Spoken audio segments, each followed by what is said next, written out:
Daily News, WIBD, Milwaukee Journal-Sentinel, and other media sources that have requested notice of our meetings. I'll just pause to ask Superintendent Wimmer to confirm that this meeting was properly posted. Yes, it was. Great, thank you. Please join me and rise and recite the Pledge of Allegiance. I pledge allegiance to the flag of the United States of America and to the republic for which it stands, one nation, under God, indivisible, with liberty and justice for all.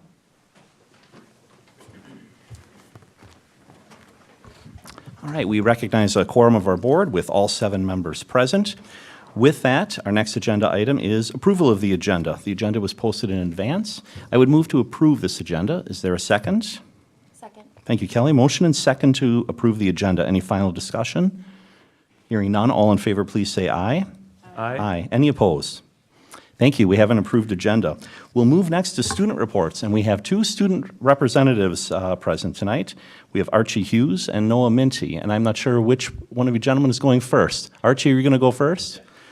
And Archie, you are a senior at West High School, is that correct? Mm-hmm. Fantastic. All right, tell us what's going on. So first off, in Student Life and Academics, magazine Teaching Today Wisconsin featured the Advanced Construction class. Currently, students in advanced construction from East and West High Schools and the Kewaskum High School are building a tiny house as part of their class and as a fundraising item for the Habitat of Humanity of Washington and Dodge counties. The class meets at Moraine Park, another important partner in the collaboration where they have plenty of space to complete the build. This beneficial partnership is featured in the winter 2023 issue of Teaching Today Wisconsin on page 4. The exam schedule. Students took their exams towards the end of the month of January. In a recent survey, most students expressed that they like the current exam schedule, which allows students to have study sessions prior to the exams in the afternoon. We are still working to find a lunch schedule that fits all needs, so that will be something we look for next round. Charity Week is next week. It begins next Monday with a full week of dress-up days, donating, a pep rally, and a dance. The charity lineup that week includes Make-A-Wish, The Threshold, the Volunteer Center, Habitat for Humanity, and Old Glory Honor Flight.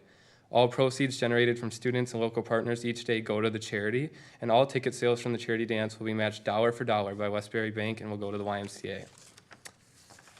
And then for athletics, 2 students, West students, Hannah Andrews and Olivia Regal, competed as part of Team USA in synchronized figure skating. They are both on the Fond du Lac Blades Junior Synchronized Figure Skating team, and they competed with their team at the Trophy de Ecosse in Dumfries, Scotland. The East and West Dams teams qualified for the WACPC state competition, which took place in La Crosse over the weekend. The East team competed in jazz and kick, and Aubrey Turcotte made the all-state team with her solo. The West team competed in pom and hip-hop, and both teams did an amazing job. Congratulations are in order for the East and West boys bowling teams and the West girls bowling team on qualifying for team state the first weekend in March. Also, a shout-out to West senior Abby Winkle on qualifying for this year's all-state tournament. In wrestling, West beat East 54-30 at the East-West duel 2 weeks ago. This past Friday, West took third in conference as a team, and Ethan Bast, Connor Marisola, and Cole Marisola placed first. Jack Kubinski finished in second. East wrestlers Liam Pienkowski, Caleb Hill-Schaefer took first, while Carter Henschel and Stephen Henry took second. The East team took 7th overall. The Ice Bears hockey team scored an impressive victory against the Marquette Hilltoppers on Saturday, winning 5-3. And our girls hockey team, the Lakeshore Lightning, beat the Brookfield Glaciers 4-3 in an exciting double overtime victory. The ski and snowboarding team had a great weekend. Gavin Schaubel took first and was the fastest on the course. He also took first in slalom. The boys took 4th overall. His sister, Brianna Schaubel, took 2nd place overall. The girls team took 2nd place overall. In basketball, East boys basketball beat Slinger last week, while West boys basketball beat Grafton on Friday night. Our West girls basketball team beat Port Washington, and this Friday, February 9th, we'll be hosting the East versus West basketball games.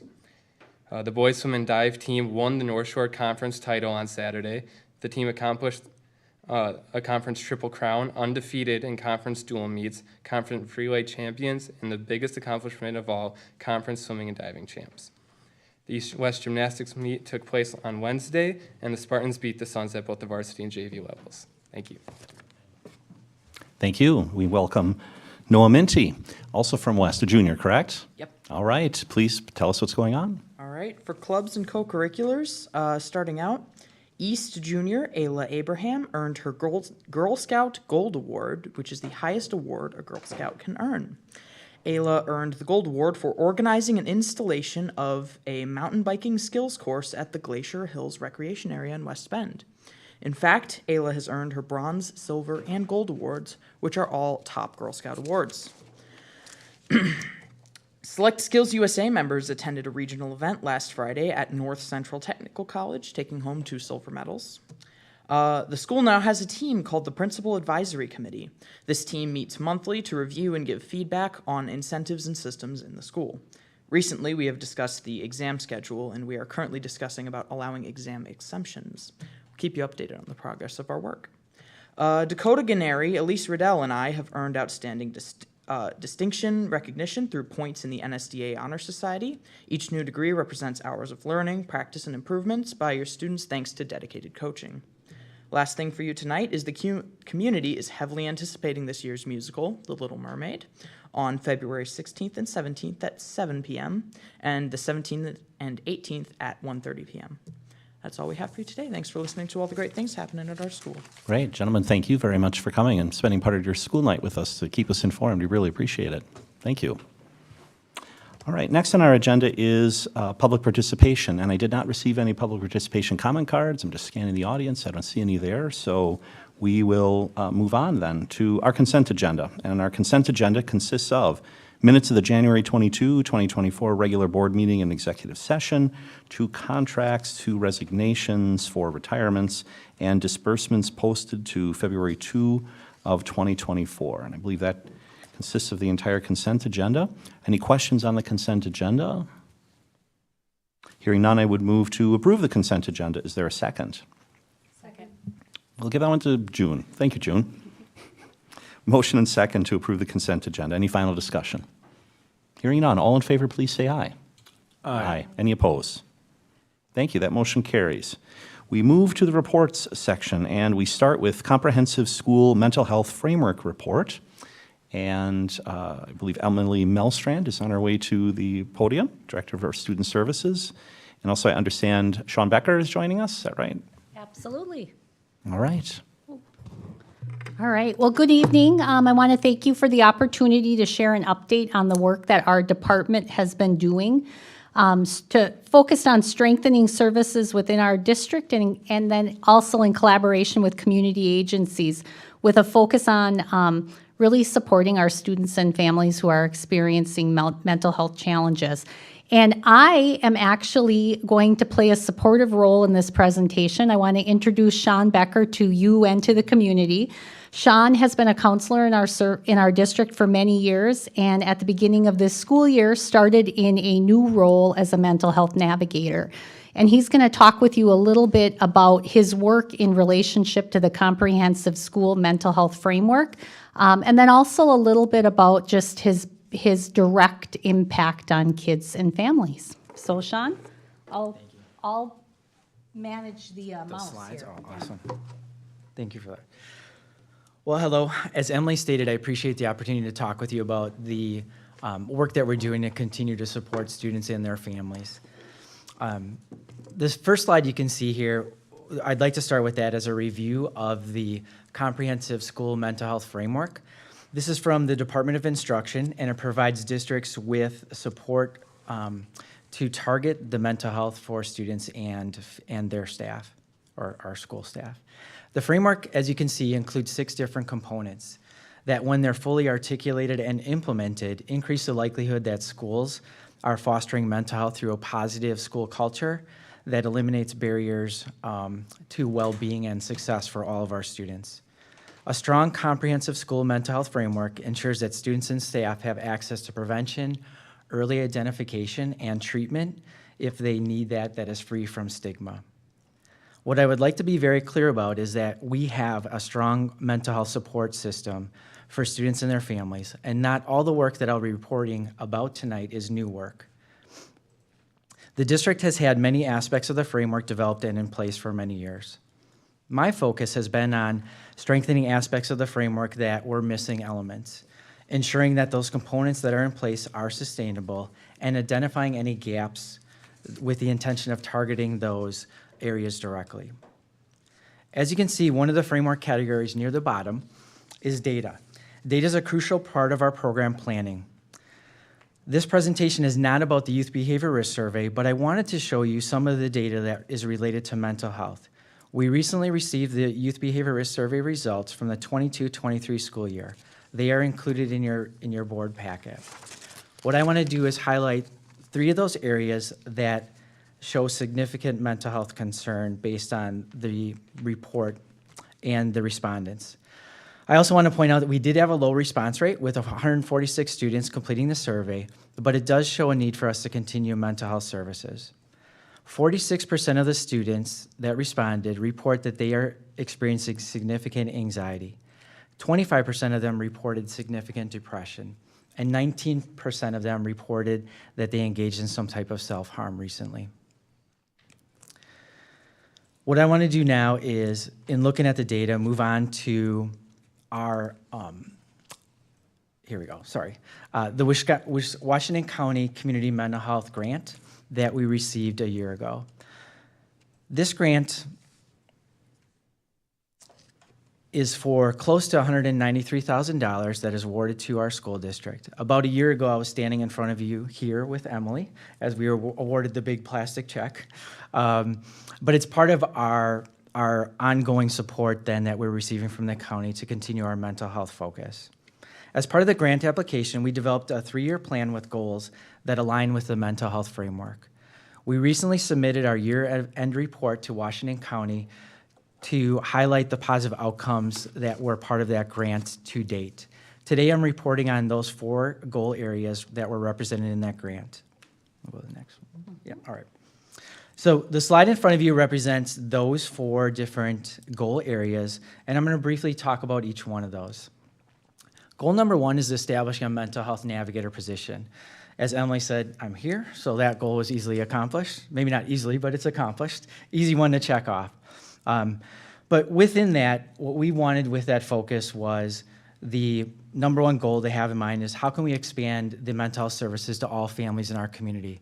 Those include the West Bend School District students, the parochial school students, and also students that may be participating in homeschooling. We also have that focus on strengthening the comprehensive framework, and that's just part of our ongoing work and keeping that in mind. So that's goal number 1. Goal number 2, strengthening the continuum of mental health services within the West Bend School District and in partnership with our local community agencies. This visual provides greater detail about the mental health continuum. Many of these services are supports that have been available in our district for a long time now. My focus is on improving our system so that our students and families can be supported in a more timely manner. In collaboration with our student services team members, our counselors, our school psychologists, our school nurses, and our family liaisons, we are working together to expand the opportunities at each level. With that, we have identified targeted goals within each of these 4 levels of the continuum. I'm going to walk through those real quickly with you. So level 1, we have strong student services teams in place at each school that work directly with students, families, and staff. These student services team members will help support students once the students are identified as needing extra support. That support may look like connecting with an adult mentor in the building. It may be doing frequent check-ins with them. It may be doing individual or group counseling with those students. We also have several site-specific and district-wide professional development learning opportunities. Those opportunities have focused on prevention, early identification, and intervention, again with the goal of identifying students that may need support and helping them connect to it as quickly as possible. In level 2, the main goal is to partner with our school-based providers in order to reduce or eliminate some of the barriers that prevent families from accessing mental health services. We currently have a MOU, or Memorandum of Understanding, with close to 10 agencies within our community that come into our buildings and work with our students on a daily basis. In level 3, part of my job entails building a relationship with each of the community providers so that we know their specialty areas and what type of insurances or payment options they accept in working with families. What that does is having that understanding allows me or the other school counselors or anybody on the student services team to directly connect families or make referrals with an individual we think would be a good fit for working with them and their family. Knowing this allows us to connect those to the right therapist and also, again, reducing some of the barriers that may exist. Level 4, our student services team members are constantly working with students to help them learn and apply self-care strategies so that they are better equipped and empowered to manage their mental health challenges. We have also had staff self-care as a professional development focus for several years now. We have a wellness committee throughout the district and at each site that promotes self-care activities and offers monthly challenges.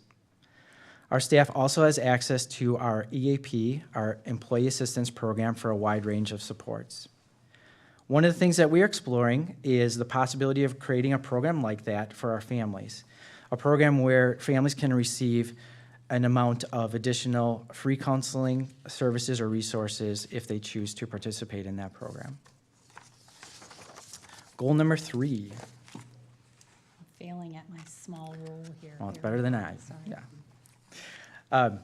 So it's updating and strengthening our referral network and building a referral process to increase access to mental health care. We have had a network of referral options existing for many years, but we continue to expand those referral sources in and throughout our community. Having a strong referral network is the key piece to the mental health support framework. In my role, it's important to have someone who can keep a pulse on which providers have current openings, again, so that we can connect the families as quickly as possible. And that would help. We're also working to streamline the referral process, which means reducing some of those barriers and working with the agencies to make those steps easier for the families to connect to the counseling. Our whole goal is to help families have direct access to counseling when they need it. As we continue to build and enhance our framework, we want to ensure that we're creating a system that is accessible for all. We do not have the intention of creating one person who holds all the knowledge. We are creating a system that builds the capacity for our staff so that the knowledge and processes are shared with all. I meet with the school counselors, the school psychologists, and family liaisons on a regular basis to share any new resources or any new procedures with them, again, so that we can have that knowledge trickle down to everyone who needs it.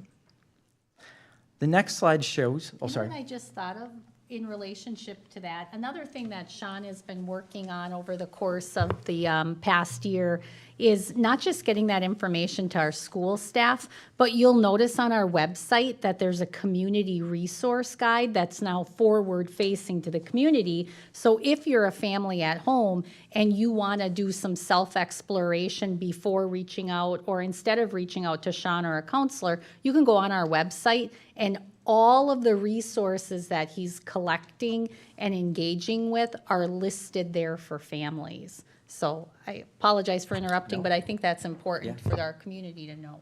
That is, thank you very much for that. So to tie directly into that, how do you access the mental health services? This is our typical referral pathway that outlines the process for connecting students to that support. And that's a little bit about what Emily just mentioned. So parents can make a direct report, students can report themselves directly or make a referral, a friend or a peer could, or any staff member within the school district that may have a concern. And then that initiates the different layers, which would move down to the student services team members becoming aware of it, and then taking the action at the bottom layer.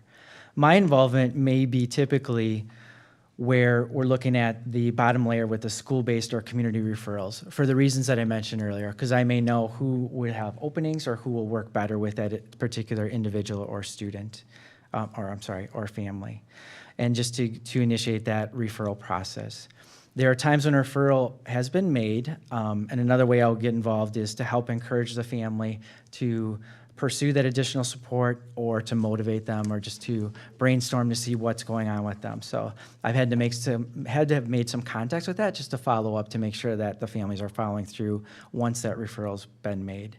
One thing I want to note is also on the website, there's a parent referral form. If they have a concern for their child, they can make a direct referral. And so that's the last portion on the top layer there.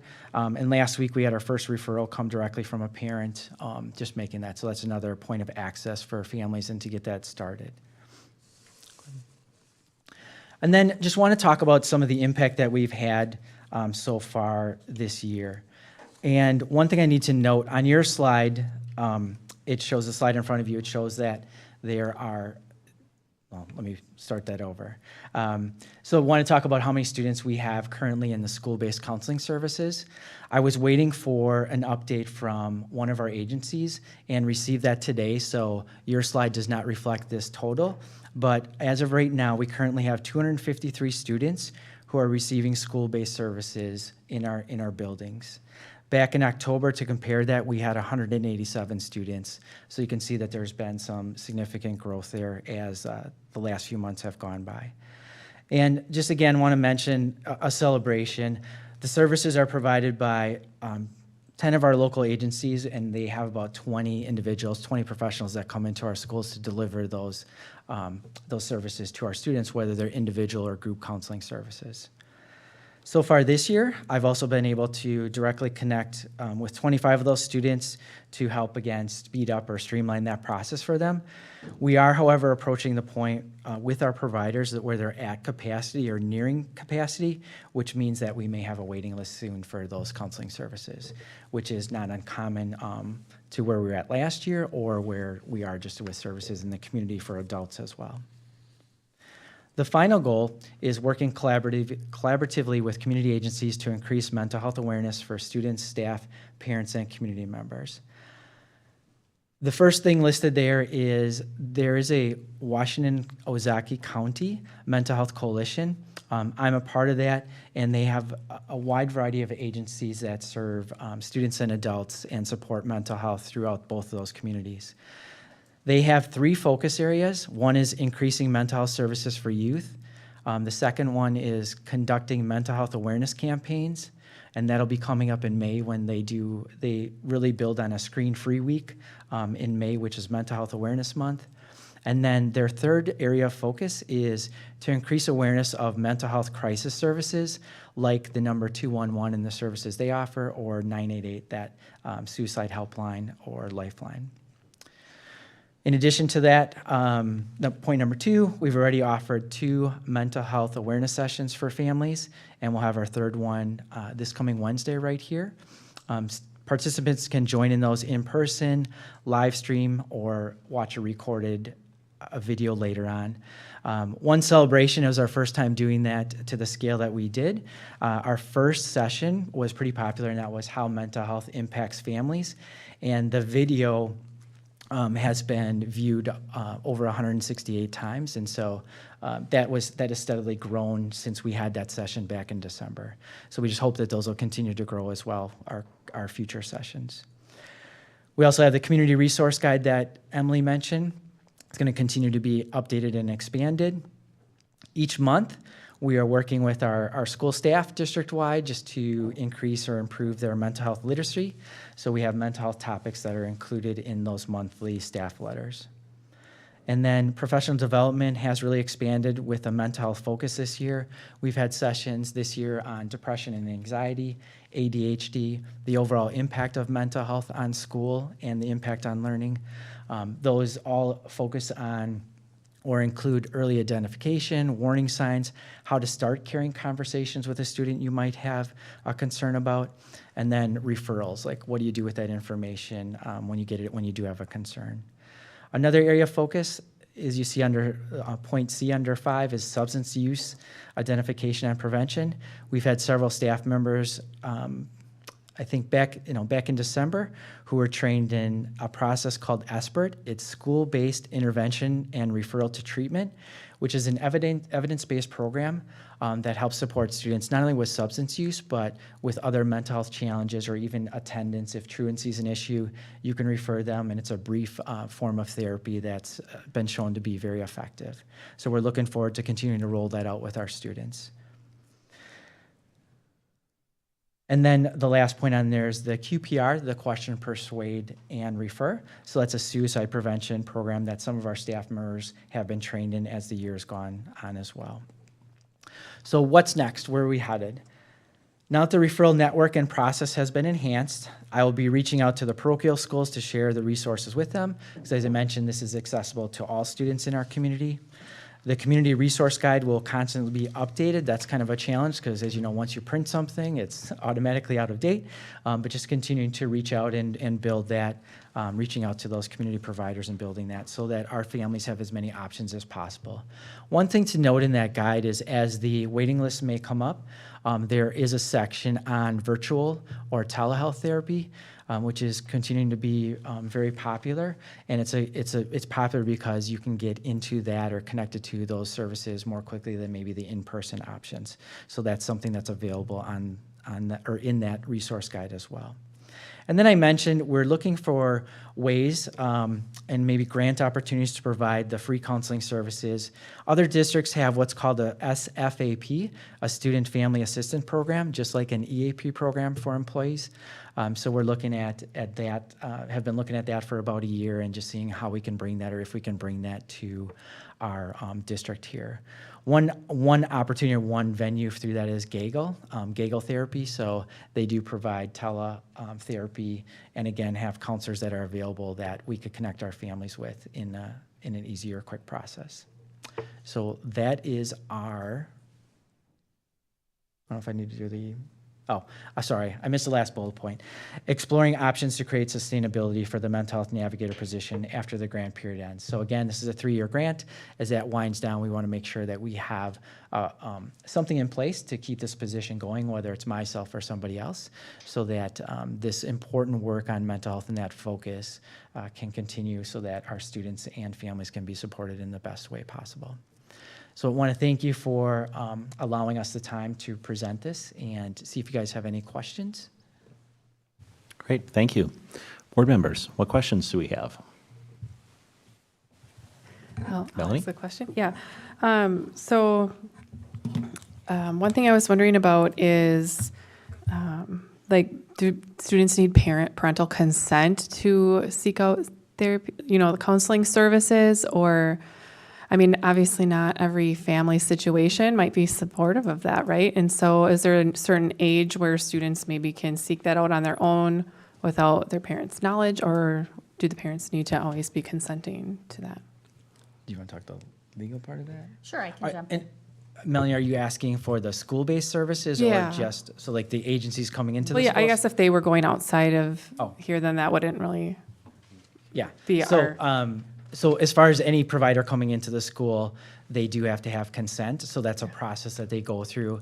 The parents sign the permission form.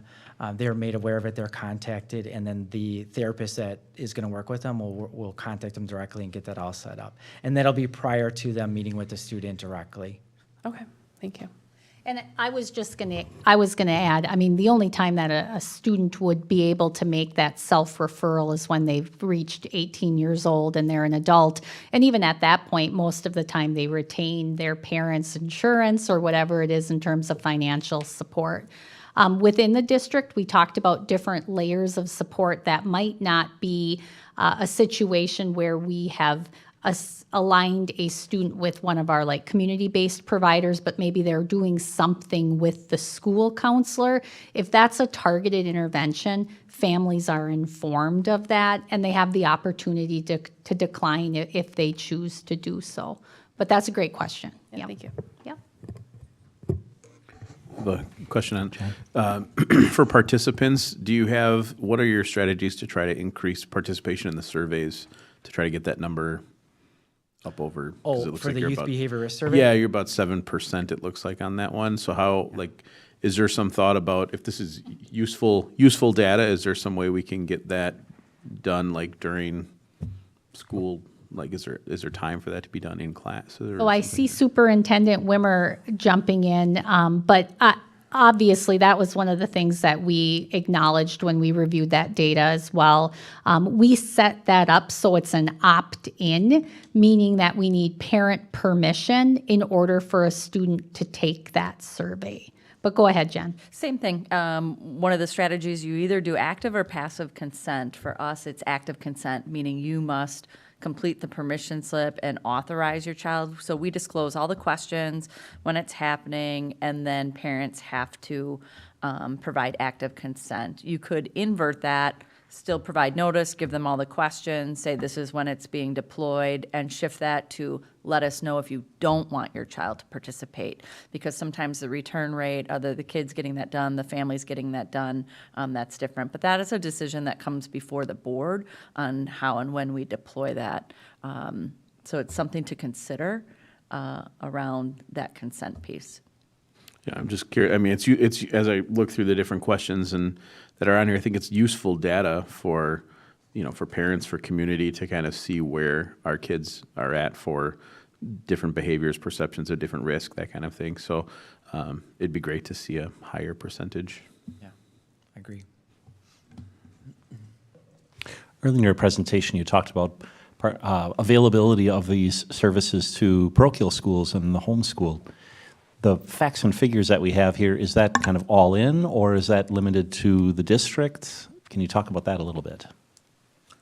I don't know if I understand. Facts Sorry. and figures. What do Yeah. you Sorry. So, for Ray instance, is- you talked about data as to how many. Let's see if I can see there. And how many X number of students in grades K through 12 are receiving school-based counseling services. Would that include just the district, or would that also include parochial? Those numbers are just for the school district. Yeah. There are, earlier in the year, I was in contact with some of the parochial schools, and they have counselors. Some of them have counselors that come to their schools just like we do, but I don't have those numbers. Got it. And I would say, one of the things that Sean is still building are, and you've done a great job in terms of reaching out to our parochial partners, but it's building that awareness with them. And I think, it's important that we continue to talk about the fact that this Washington County grant, although it was awarded to us as a school district, was really designed to provide that service universally throughout our community. So reiterating that message that, if you're a family who's homeschooling, but you need some support in terms of building connections for your family, you can do that. And Sean referenced that family referral form. That's a really nice option for maybe somebody in the community who isn't quite sure, who do I call? Do I call Green Tree Elementary School? Do I call Sean Becker? Who do I call? They can go in at home, enter their information. It's going to trigger for him, and he's going to reach out and say, hey, I got your referral. So please feel free to share that throughout the community, that's a community service. Thank you. Other questions? Thank you. We appreciate your report. Thank you. Thank you for coming. Thanks, Sean. All right, we move to our next report, which is our curriculum committee report. And Melanie Ergot, our committee chair, is going to give that report. All right, so the curriculum committee met on January 23rd. We heard a presentation by Brenda O. Bean to consider a new course offering for firefighting, which I believe we'll be talking about later today in our agenda. And it's in partnership with the Moraine Park Technical College and the Kewaskum School District, and it will complement the new EMT course that we are offering here. So the committee recommended that this new course proposal move to the board for discussion tonight. We also discussed the parent survey on book clubs, which was deployed January 29th through February 5th. And so the entire committee is looking forward to the results of those surveys. It looks like today's the last day, so get those done quickly if you haven't yet. We also discussed two notable books that were formally reviewed for book clubs, The 57 Bus and The Kite Runner.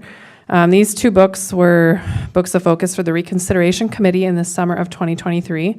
The committee had a robust discussion, and the 57 Bus did clear all three categories for the 11th grade level. It was previously appearing in 8th grade, and so all three categories of profanity, sexual content, and graphic violence were within the level for 11th grade. And so we just discussed the importance of age appropriateness, transparency, and then just that the amount of obscene words and content was just a few pages really out of the whole book. And then the Kite Runner was not approved for exceeding the threshold in all three categories. The discussion really included, respecting the time and expertise of the teachers, and that there may be some educational value, and we appreciate the rationales that they offered, and the importance of learning about different cultures. But if you want to view the discussion, you can watch the recording on the website. And then the committee is just positioned to make recommendations to the board regarding definitions, threshold levels, notification, and processes after a semester of the whole vetting process and our discussions, as well as the survey results from staff and parents. So we're looking forward to kind of being a little more clear in some of the definitions of what's allowed, because I think that was a question for a lot of the teachers and the whole committee on what are the guidelines, for that. So, but that concludes my report. All right, thank you. Any questions on the curriculum committee report? All right, thank you for your work there. We move to the superintendent's report. Superintendent Wimmer. Just to highlight the kids who were in swim, the boys team who took conference, one of the things that they need to do is they need to jump in the pool, but all their coaches get to jump in the pool as well. So I did get that video this weekend. I think we should see about sharing that. Just to reiterate from Melanie that survey around book clubs is really important. The team and the full board would like your feedback. So we sent a targeted reminder today to families that's open through tonight. So please make sure and complete that if you haven't done so already. Also, I have had some exciting news in partnership with Delta Defense and the YMCA.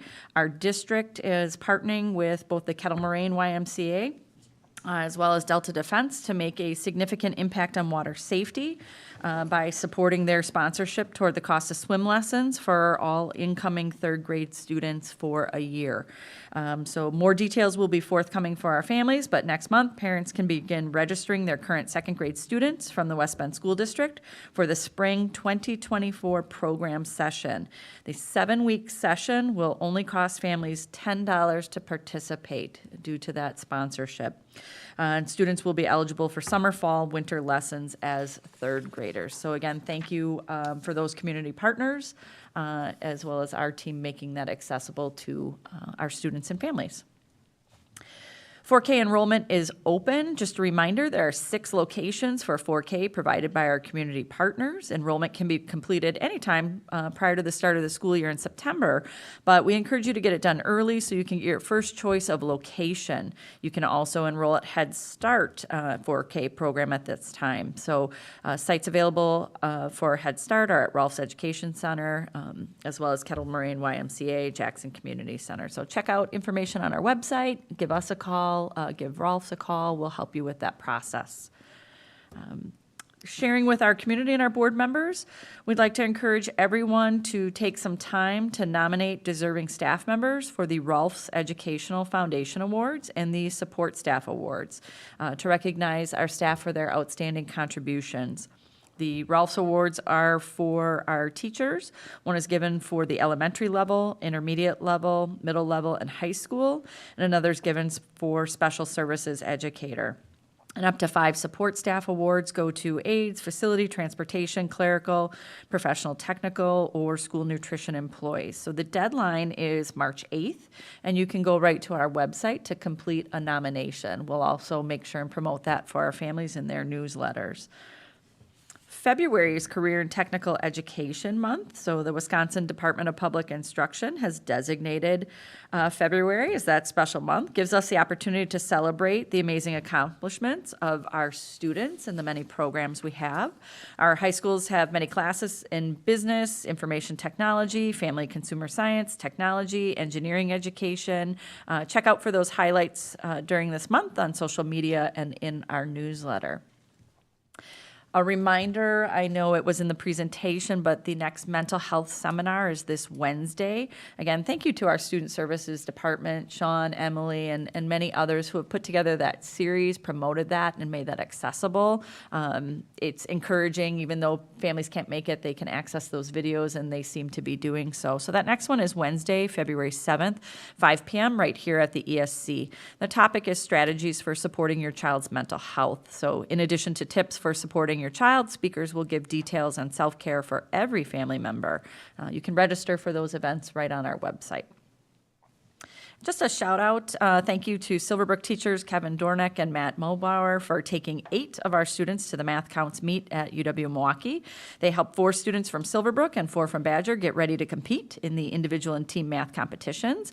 While the teams didn't advance to state competition, we're appreciative of the students for their dedication to math, trying something new, and to the teachers for seeking the opportunity for the students. So congratulations and thank you to all of them. And then you heard the students foreshadow Charity Week, which will be occurring at our high schools next week. And they're making that a little bit more accessible to our community and staff. So for the past 20 years, East and West has participated in this, where student council sponsors, they seek corporate sponsorship, and they're certainly supported by their advisors, Skip Clark, Alex Elke, Randy Reason. Last year, Student Council collected over $52,000 for various community agencies. And this year, they're extending the invitation to our community and district staff. So this year's nonprofits, just to review the list, Make-A-Wish Foundation of Wisconsin, the Threshold, Inc., and I should highlight that the Make-A-Wish Foundation of Wisconsin, their corporate sponsor is actually their own clubs and co-curriculars. So they're providing a $2,000 match on that day for the Make-A-Wish Foundation. So thank you to our students. The Threshold, Inc., with a $3,000 contribution by Steiner Electric and $1,000 from Sunrise Rotary. The Volunteer Center of Washington County with a $1,000 sponsorship by Alpha Design and an additional $1,000 by the Clark Foundation. Habitat for Humanity is also being sponsored with a $3,000 donation by West Bend Mutual.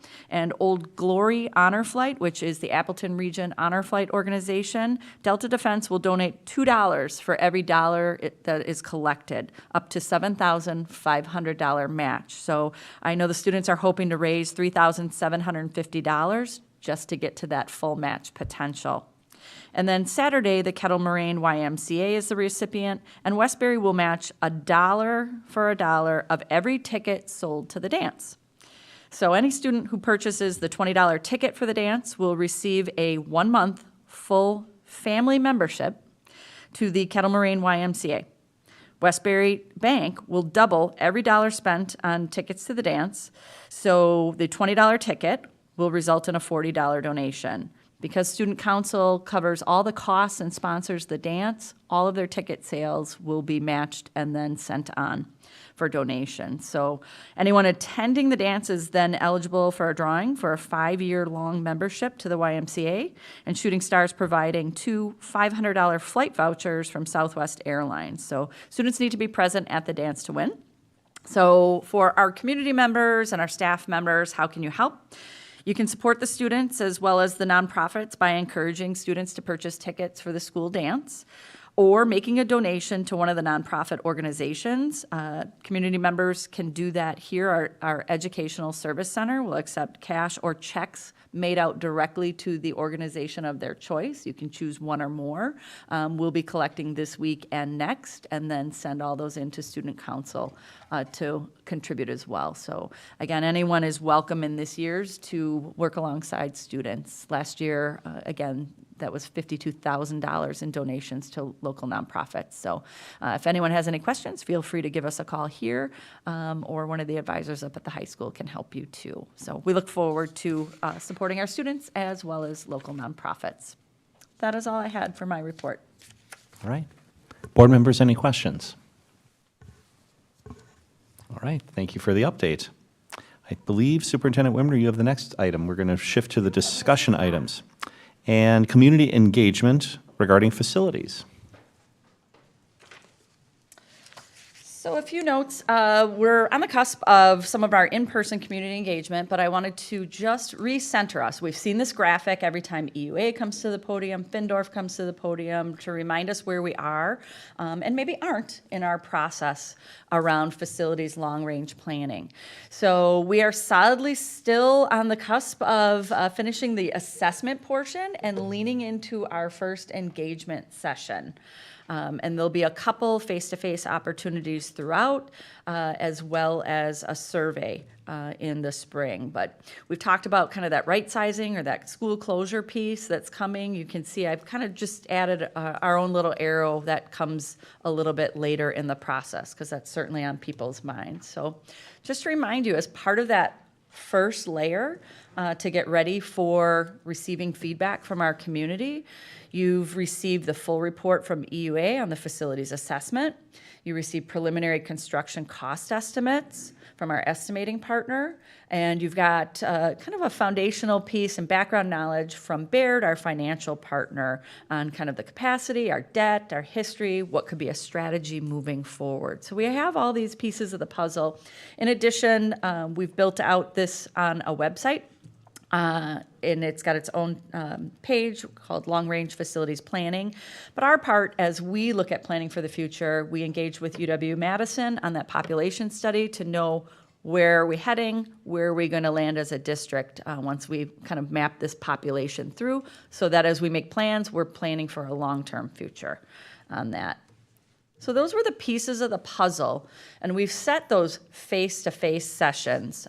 People will receive a direct invite for us, and we've set some dates to bring people together and give us feedback. Again, 2 rounds of that kind of formal piece and the different topics. So look for a postcard hitting your mailboxes with a direct invite from us on that.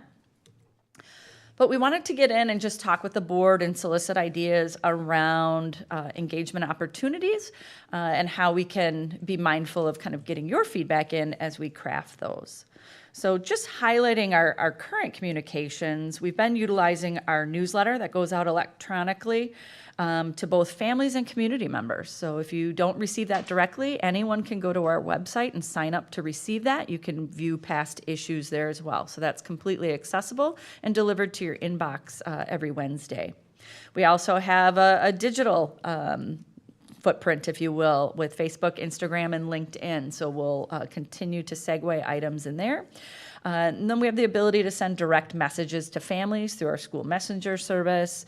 And as well as all of your work on this topic is in the public arena. It's sitting here at a board meeting. Those are accessible, they're live streamed, or you can go back and view those. So all of our conversations, our work sessions on this topic, should people want to explore a little deeper or be informed with that depth, certainly encourage them to watch those.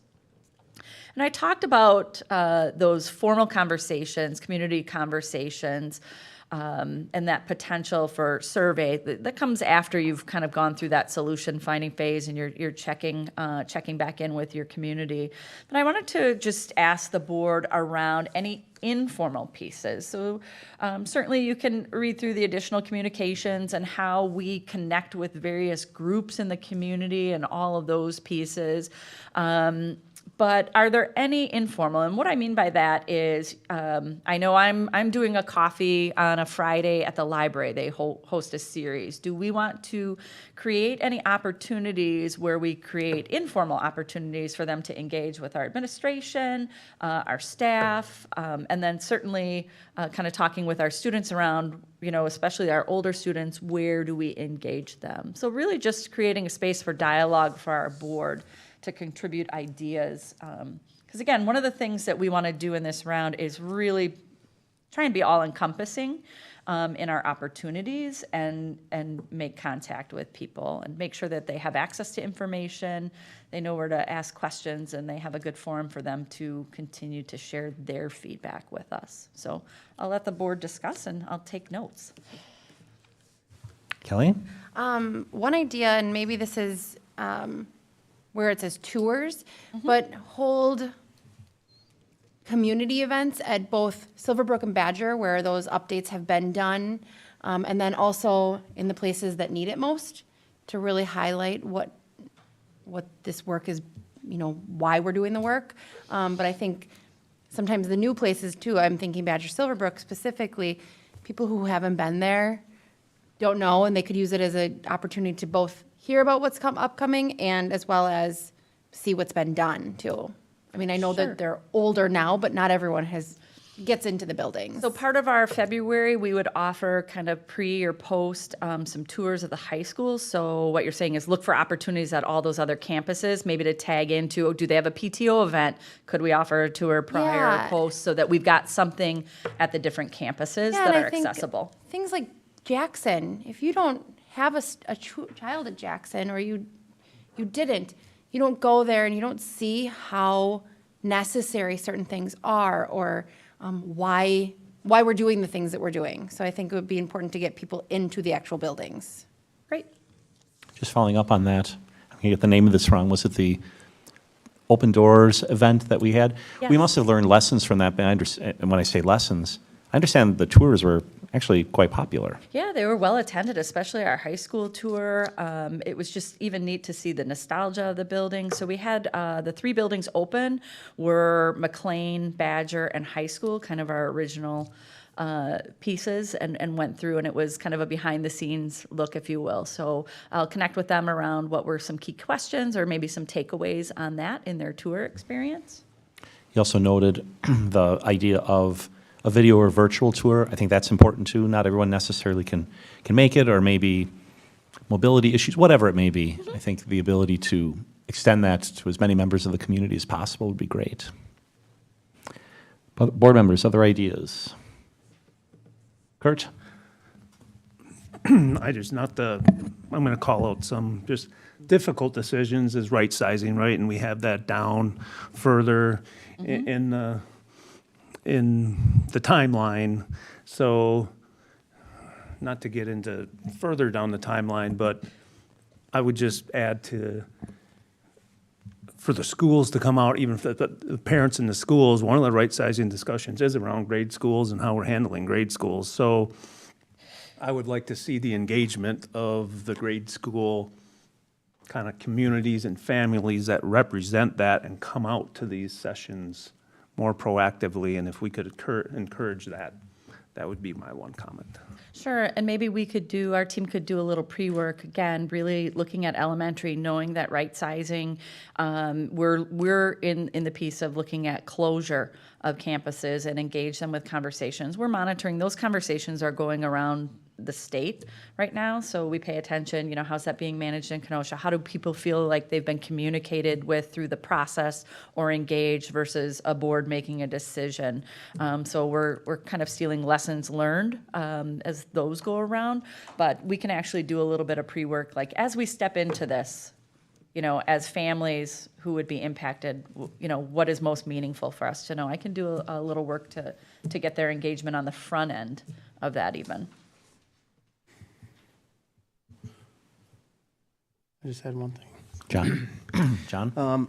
During the tours, is it possible to put some posters up and seek sponsorship from people walking through saying, hey, you want to sponsor this room to be redone when we do work down the road? And, see if we can get community engagement that way also. If we don't have to go to referendum for a lot of this stuff, I think community would rather do that. If people would be really willing to donate here and there, or I don't know, they get their little name on a thing and say, Sure. We got a lot of work to do, and if one room is $2,000, we can raise it, to clean it up and fix some stuff up, and I just think there's some Sure. opportunity there to maybe get Even community highlighting engagement. maybe the sponsorship opportunities that currently exist and are there, and highlighting how those are done. There's pieces in the field house that are named. There's different sponsors in that. So your point of even calling it out in those other spaces, these are the contributions, and this is how it could work. So great.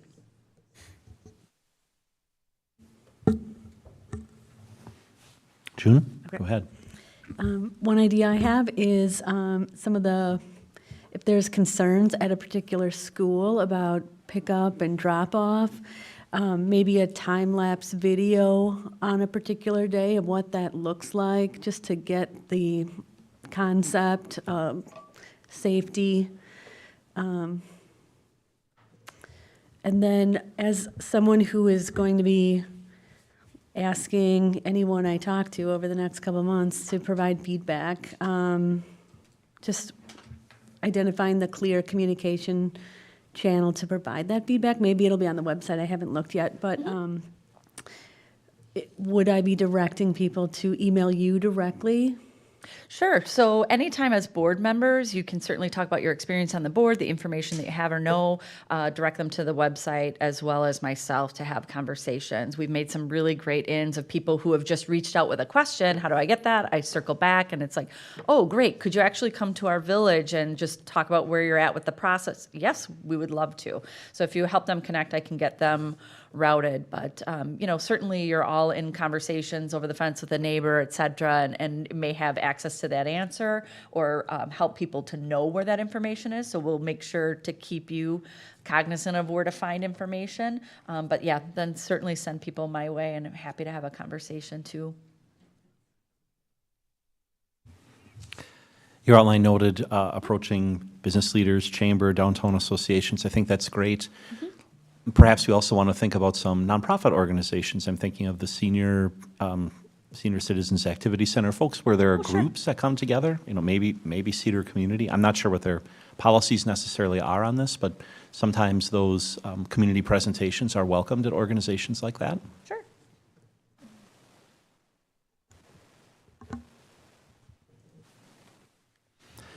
Any other thoughts, board members? I'm assuming also that if an idea comes to us in the middle of the night, we should write it down and give you a call or a... I was going to reiterate that. It's not the We'll call only you in the middle of the opportunity night. to chisel it in stone, and that's what we execute on. It's just kind of leading in as we start that phase, and we can map out that work ahead so that we can reach as many people as possible. I will have a meeting with student council representatives. Noah and I were just planning that. Let them get through Charity Week, which is a giant event for them, and then we'll engage some of the student leadership teams around how do we get student input. And so I'll bring those ideas back to the board as well. But again, in the interim, reach out, and we'll certainly put some pieces as we reflect on the experiences all along the way where we can refine, add, revise as we go. Great. Thank you. Yep, I had one last, Yeah. I don't know if it's an idea or not, but with regard to the communications, the tours and such, I know this is additional work, but I wonder if there are opportunities perhaps to take what could be a very general session, which would be very valuable, but slice it. So for instance, if we said, boy, there are folks in the community, and I'm going to make this up, that have a keen interest in heating, ventilating, and air conditioning. Maybe it's some contractors that we know internally who would be interested in looking at that particular slice. So in other words, taking this large issue and maybe having more focused presentations, if that makes sense. We'll look at it a couple ways, of a like you said, theme. by site or maybe by content area. Yeah. Sorry, I No worries. stuck that one at the end. Again, reach out if you have any ideas as we go. We're really excited about entering that phase of the process. So certainly, we've all probably had whispers or like, ooh, when is this? It's like, please come. When you see that RSVP, please RSVP. You can come to one or both sessions. So the February sessions, whether you pick the 22nd or the 27th, it's the same session. But certainly, as you're in dialogue with people, that it could be a different conversation group. It's on us to synthesize all that, bring that back, debrief it, so you don't feel like you have to be present for both for our community members, but you certainly could if you would like. So extending that invitation. Thank you. All right, thank you. All right, our next discussion item is the new course proposal, Firefighter 1 Hazmat. I think our curriculum committee chair kind of gave us a preview of that. So we invite forward Tim Harder, our Director of Facilities and Technology, to walk us through this agenda item. Good evening. All right. Good evening, board members. As it is Career and Technical Education Month, as Ms. Wimmer had talked about in her report, I'm excited to be here in front of you with this course proposal. To give the board and the community a little bit of background, every 2 years we go through a continuous improvement process that's aligned with federal workforce guidelines and some federal funding called the Carl Perkins Act. And as part of that, we review what we offer, what our local workforce data needs are, what feedback we get from our local businesses and our partners who can tell us, hey, you should be tweaking your learning experiences this way, or this is the new technology that is approaching in manufacturing or in culinary, or these are the skills our students need in the future to be successful in the workforce.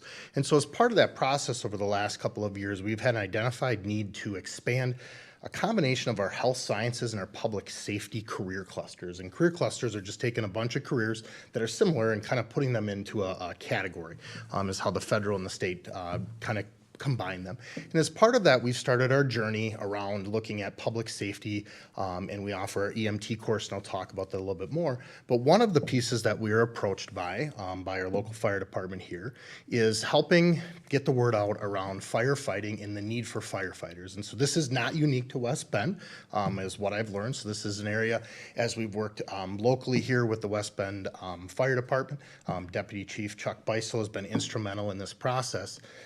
As the West Bend Fire Department went to expand their services, they were looking for additional people. And as Deputy Chief Beisel shared with us, it's not just the paid services, it's the volunteer fire departments that serve many of the smaller communities within our district.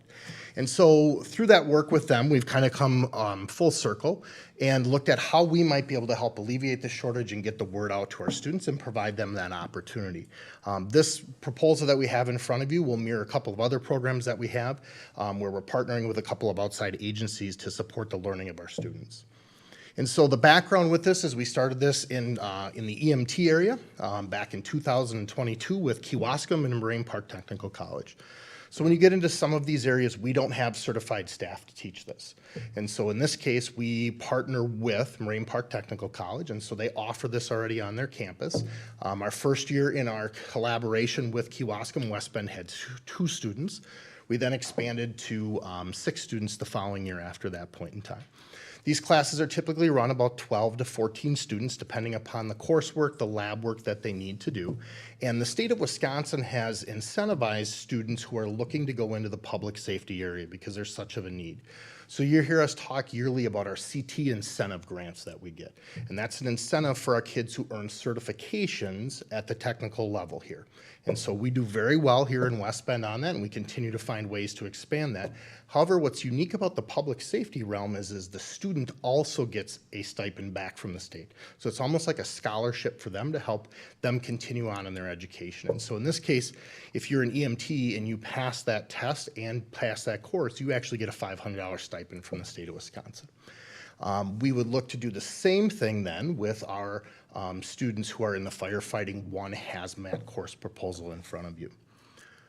So in the spring, as I said, of 2023, Deputy Chief Chuck Beistel, a few other members of the fire department here, we continue this conversation. And so from our career fair that we host every year to having a couple meetings here, we brought on Moraine Park Technical College. And for those of you who are not aware, Moraine Park Technical College is expanding their public safety avenue and training pieces to meet the needs of Washington County and the surrounding areas, Dodge County and so forth. So they are actually building a new public safety training area over in Horicon as part of one of their satellite campuses.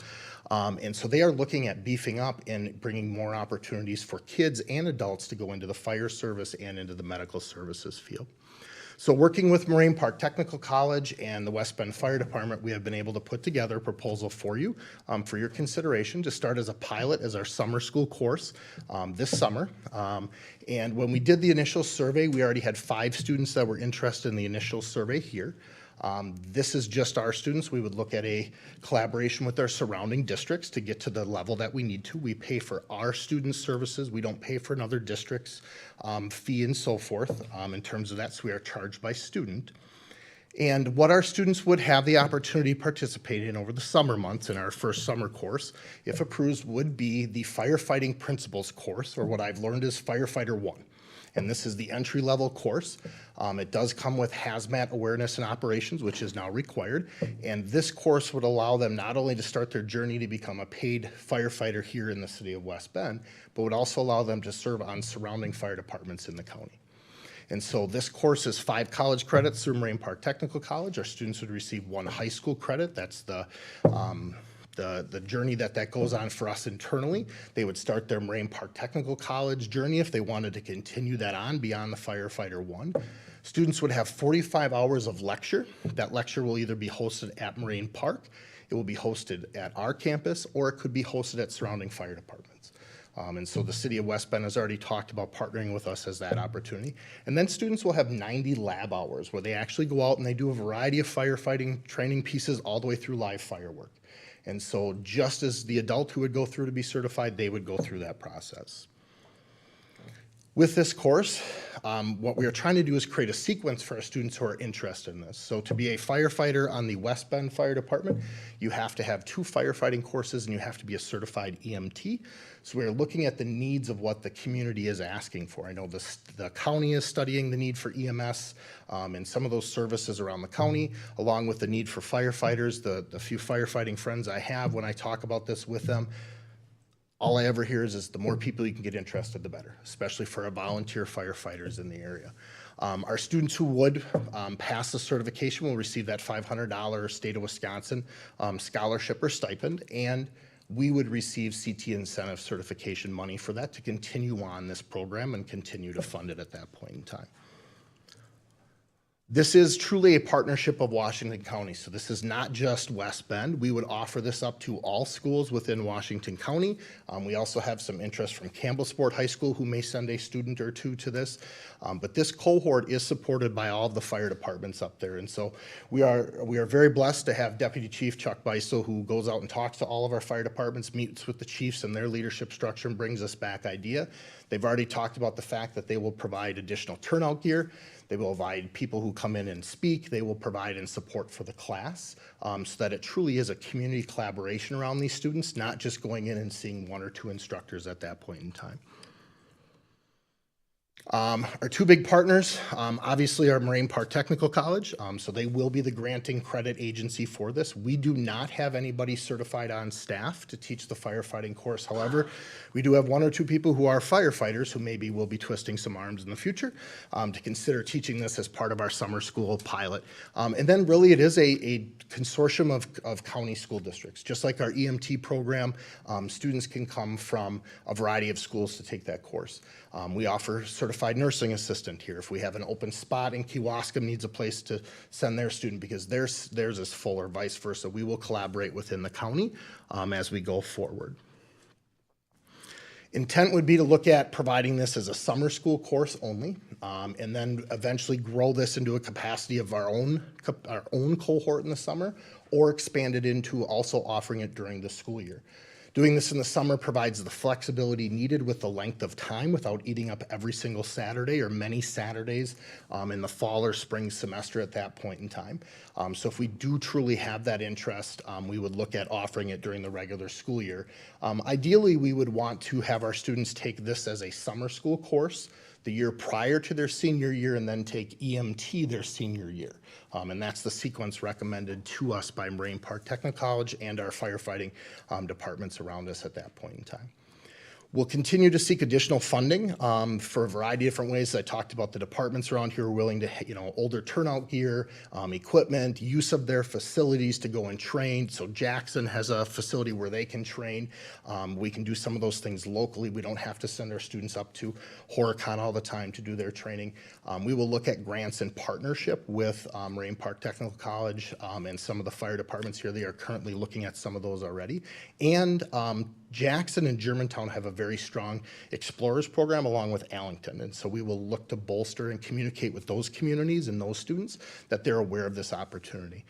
We're bringing this forward to you as a board for approval for our students, but we truly look at this being something that can support all of Washington County and be a model for that going forward. So that's what I have for this evening. What questions can I answer for you about the program, the course, et cetera? So this is a discussion item, so we'll take this up for formal action next time. But in the meantime, I'll just say I think this is a fabulous idea. Any questions? Kurt's reaching for his microphone. I'm a strong supporter. I'll be a strong supporter of this course. I think it's outstanding, knowing many volunteer firefighters and knowing many fighters in town. And I'll just say of advancing age, like myself, we need young, aggressive, hardworking youth to come into this program. So I think it's an outstanding. You're saying a summer school course, your junior year, a summer school course, your senior year, and it may be integrated in the future. It gives a youth the ability to come right out of high school and have a great paying job. And even though there's only maybe a handful of jobs open in paid firefightings, I think there'll be forever volunteers if they take another path. I think it is outstanding. I'll stop talking, and I'll be a supporter of this, and it's another example of us leading the way in Washington County and in the state of Wisconsin with offering these courses. So I commend the district. John? What's the cost per student? So we are working on final costs for that. So typically that will range a variety of, we are trying to get as much of the equipment and the turnout gear donated or by grant. That will take care of that. Being summer school, that would be funded both through the summer school piece that we get from the state, but also our CT incentive and our local budget, just like we do our CNA and our EMT courses currently. We just contract that service individually by student at that point. So am I reading this right? The state is paying part of this? The state will pay a portion of it. So they don't pay it specifically for this. What they call it is it's Act 59 incentive dollars.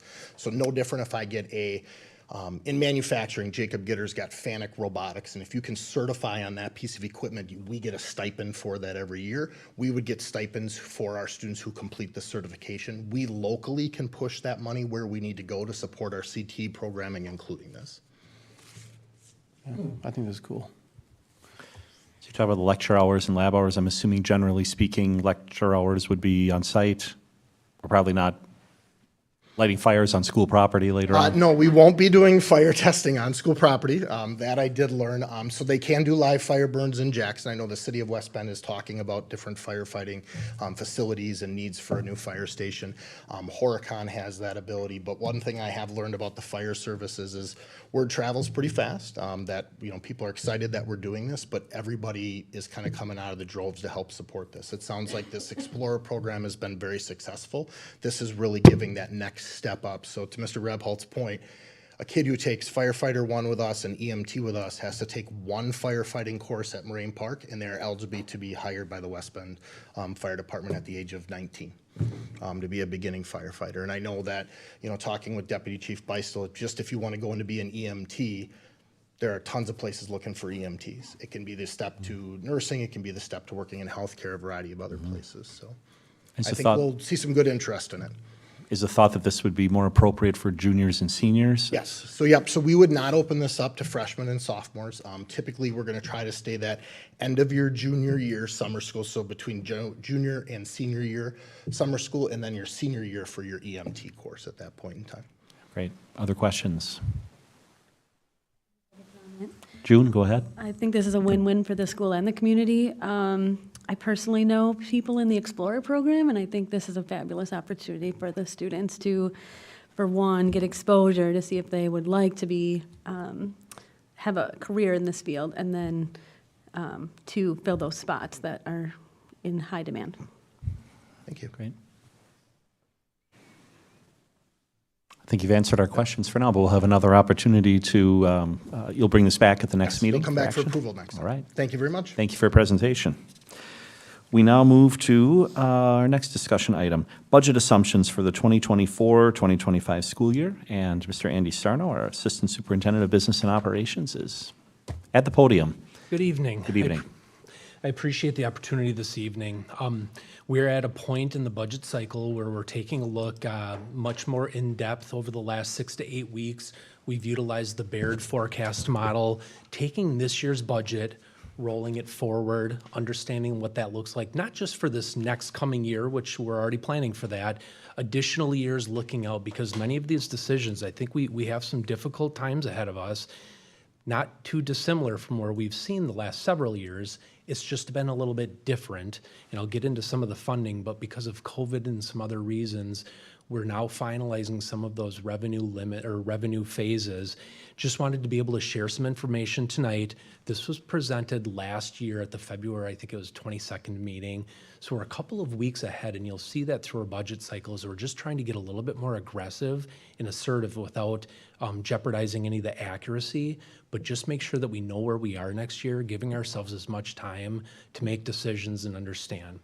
So real quickly this evening, just wanted to share a little bit on funding. I'll share some revenue limits on the next slide, a few highlights, some challenges that we have ahead of us, as well as what that projection is at this point in time. And I'm going to classify it as uninterrupted, meaning it's taking this year's budget, rolling it forward with some modifications, meaning expenditure changes, revenue changes, and what that looks like, because there are other intervening things, decisions that we will be working through over the next couple of months to change that. So again, uninterrupted at this point in time.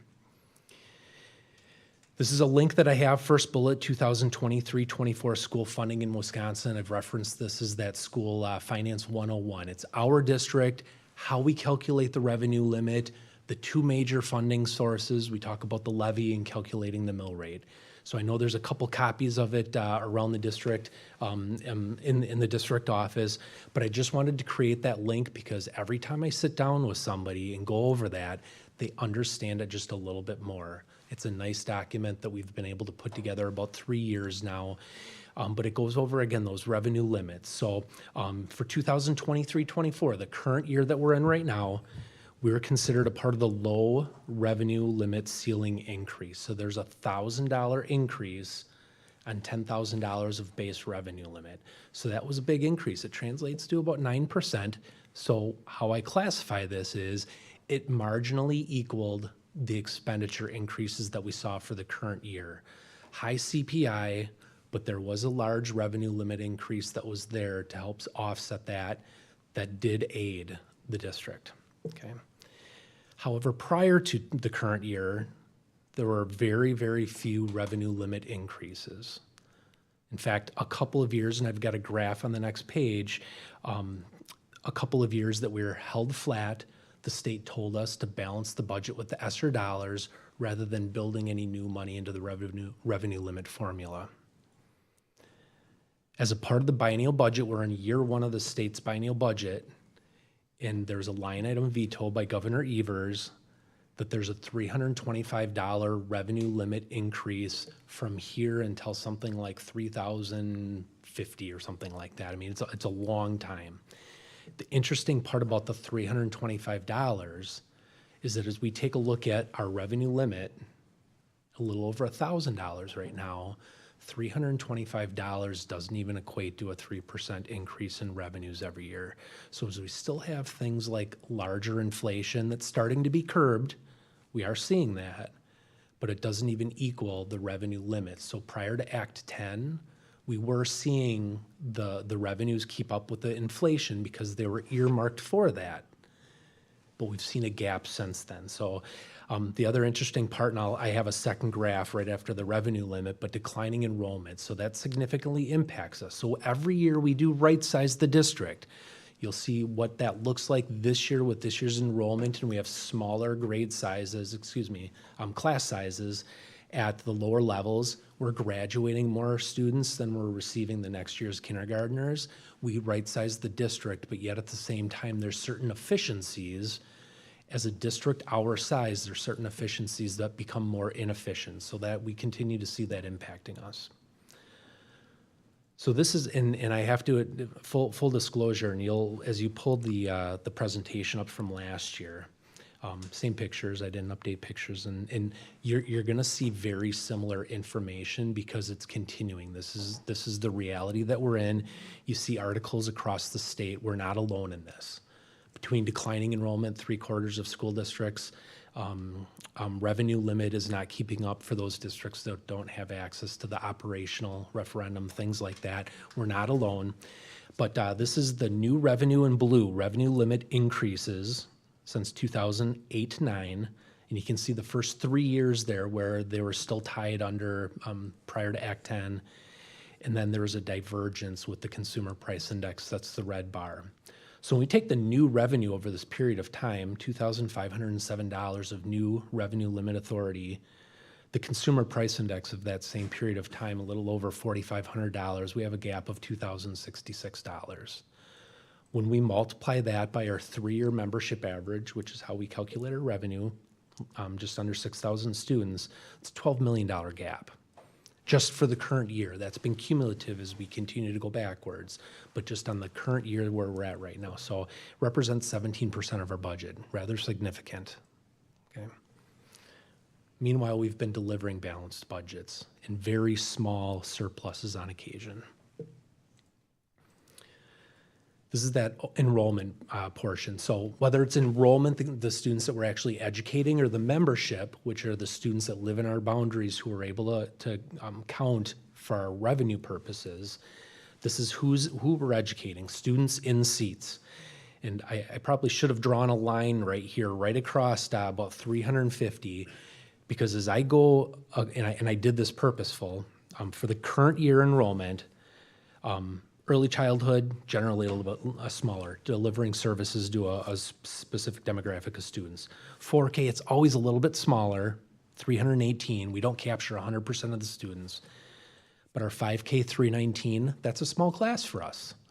But then we have 362 in first grade, 357, 352, 353, 353, 364, 351. Then we do have a jump at 8th grade. Next year, those students are going to be in 9th grade. Our high school is going to now start getting smaller. Badger next year will be smaller. We're going to be at right around 700 students at Badger. We're already about 700 students at Silverbrook. That's why we're doing the facility study and understanding our space. So a lot of this comes together, okay? So it's not just right-sizing our staff every year as we graduate more students. It's making sure that our space is responsible as well. Not too long ago, we were almost 7,000 students. Now we're educating about 5,500 students. Not too long from now, once that larger population, 5 years from now, we're going to be under 5,000 students. Again, our students drive our revenues. Okay. The ESSER dollars. So they're sunsetting as of September 30th of 2024. So we're using them this year, and the state said, and we've been doing this for the last couple of years, and it will still help us for next year's budget.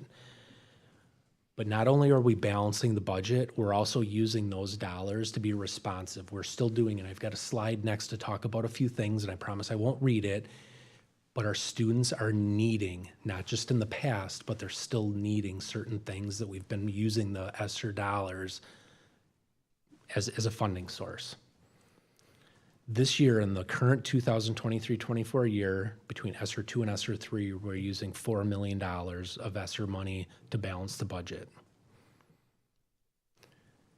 I'm anticipating that there's going to be about $1 million left that we have to use between July 1st and September 30th. And we'll make sure we find a way to do that, but we'll have those remaining dollars that we have to claim before the end of September of this next fiscal year.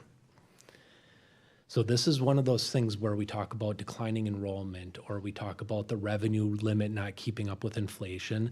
This is one of the other things, and I'm not a fan of this term, but the fiscal cliff. You'll see this in articles across the state talking about school districts, but the fiscal cliff, this is contributing towards that. So it's dollars that we've been using to balance the budget that are now going away, okay? This is the slide I promised I wouldn't read. This is the same as last year. We've been continuing this. This is not new. We've been maintaining these expenditures because the services, the staff are still there. There's a need that exists that's continuing. Academic supports, expanding supports, programs and services, our compensation, needing to make sure that we're taking care of our staff because there's a staff shortage, there's benefit, making sure that we're understanding our benefits, just compensation in general, as well as even just custodial services with the difficulty of finding some of these hourly staff and making sure that we're being responsible with cleaning our buildings and maintaining them. A few highlights. So we don't celebrate ourselves enough. I don't think we do. So when Tim Harder has the ability to share something like the last agenda item, that is unbelievably neat. But we have more, if not, we've been maintaining our student opportunities, our clubs, our groups, things like that. Our financial standing, we need to continue to say this because this is going to be important. We're considered by Standard & Poor's a AA negative. We're in that top tier of their rating matrix, meaning that we're a solid investment. And that's continued as a part of the recent activity with Baird in refinancing and defeasing the debt. We're done levying dollars for debt. There's no more outstanding except for the payments. We do have some payments that will continue for a couple more years.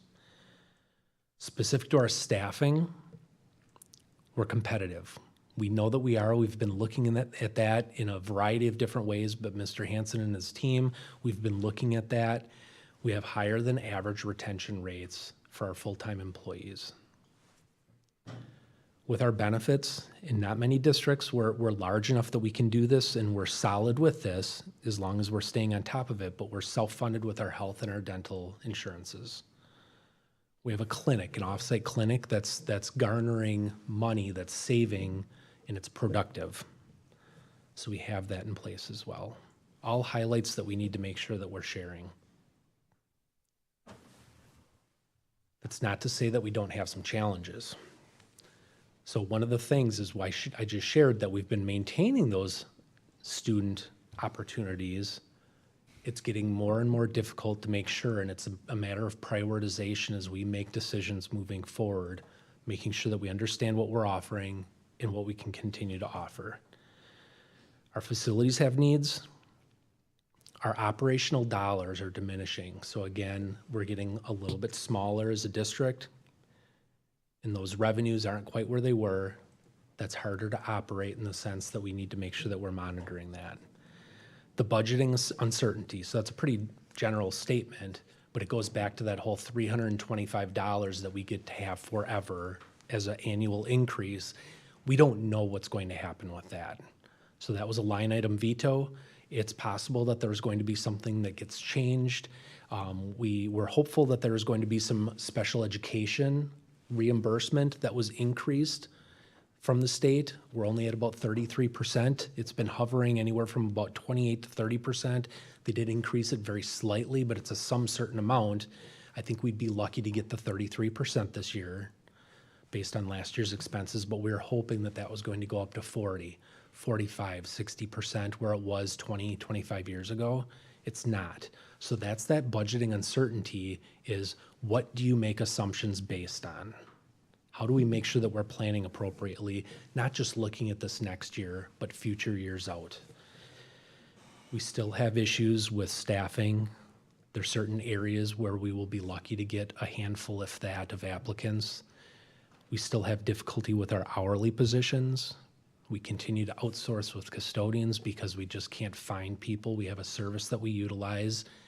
Can't say that it's necessarily cost neutral, but we've explored that and we're utilizing it because that's the option that we have at this point in time. With benefits, we are self-insured, as I shared. However, that in that same sense, the health industry is volatile. So just making sure that we understand where we're headed. We had a plan change as of January 1st, understanding, and I think that's what I'm going to be sharing as a part of the next steps, is it's knowing and trying to predict where that's going to be, what kind of leverage we're able to garner from a financial perspective of looking forward with that change, as well as just even balancing out wages versus benefit costs. That was something that this past spring we got out to all the sites. I think we even did some screencastifies and shared some information, but just balancing out who values what and making sure that we're trying to meet our staff's needs.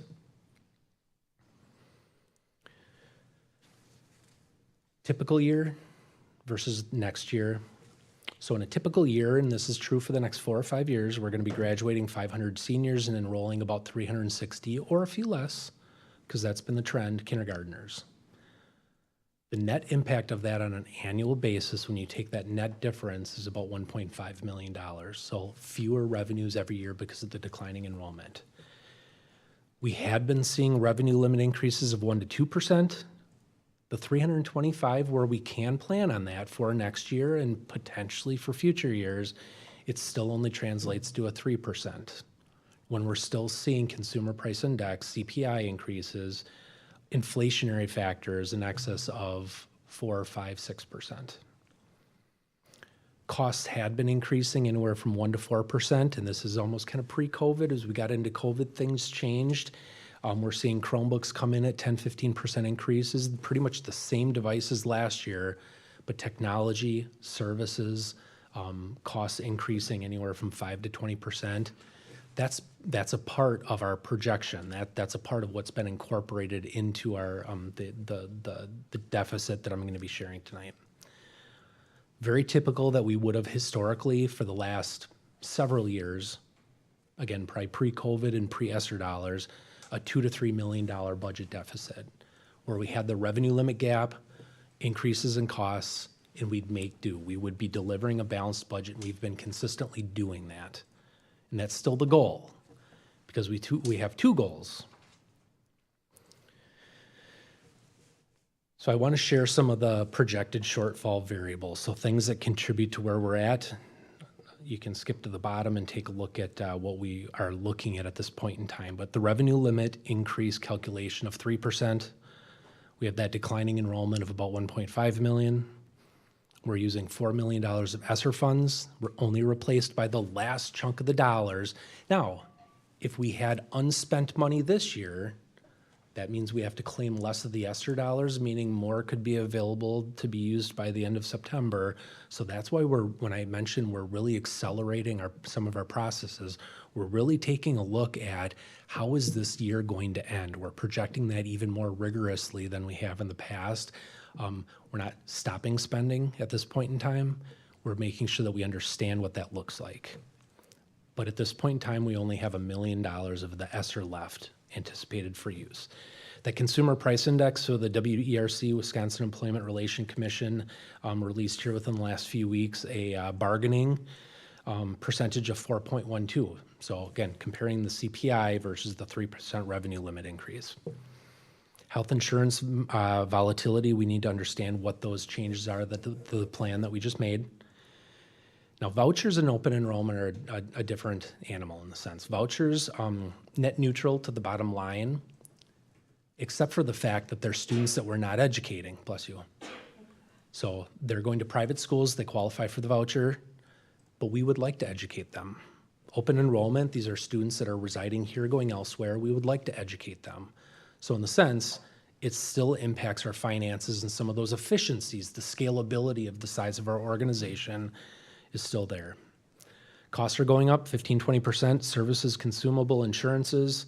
Insurance market is hardened depending on the lines of coverage. We're making sure we're monitoring that, looking ahead. We still have student performance. We still have a district continuous improvement plan. We're making efforts trying to make sure that we're meeting our students' needs. So when we say we have to deliver a balanced budget, we still have a responsibility to the students that we're educating. Attrition of staff, so as you imagine where I shared the information about right-sizing the district. So every year, and last year was a little bit larger than normal, but every year we have retirements, resignations. We make sure that we monitor that where we have our staffing and balance it all out, but we will be continuing with that as well. At this point in time, I'm showing a projected deficit of $5.7 million, again, uninterrupted. That has factored in the ESSER dollars, the last million of ESSER, but meaning then we have to address the shortfall in other manners, meaning efficiencies, services, revenue streams, making sure that we monitor that.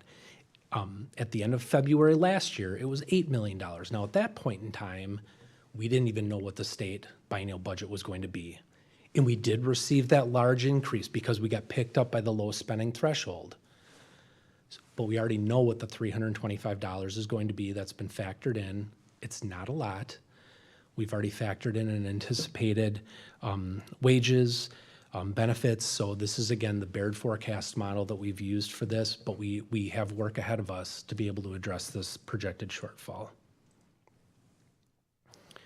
So that's going to be our starting point. We're going to make sure, and I got a little bit wordy here, and I apologize if it's confusing, but what I wanted to make sure, so we're going to track and present information. We know that it's going to lead to decisions and action. We know that that's going to happen. Here, a month or two from now, there's going to be a staffing plan in front of you. We're going to continue to stay in touch with you with where our health insurance is performing. So we know that that's ahead of us. We need to continue to explore options. We've already started having discussions at the cabinet level, and we will continue to do that. Where can we make sure that we're efficient and responsible financially? Do we have the ability to defer expenses? So that's where we have our facilities trusts. We have two different facilities trusts that we have. Every year we put about $1.7, $1.8 million into one of them.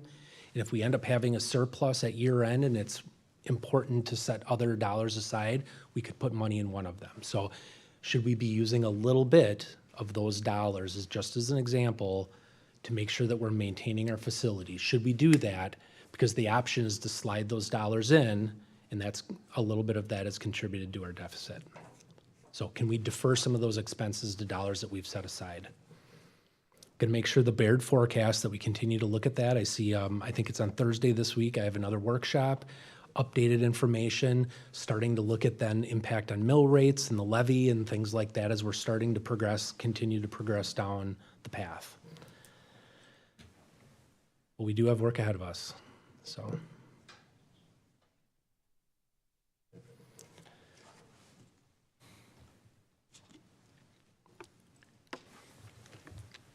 Great. What I'd like to do is just recap to make sure that I understand. Thank you for the presentation. So when we talk about a $5.7 million shortfall just for the public, that's assuming, correct me if I'm wrong, we take our current budget, basically transplant it to next year, but make a few tweaks that you've talked about here. My point is that would be a shortfall if we did nothing. Correct. Right. But we plan to take action, but those are the tough choices we're going to have to see going forward. So. And Okay. we've been making those tough choices. We've been delivering those balanced budgets. So that's a great way to put it because there will be an intervening process.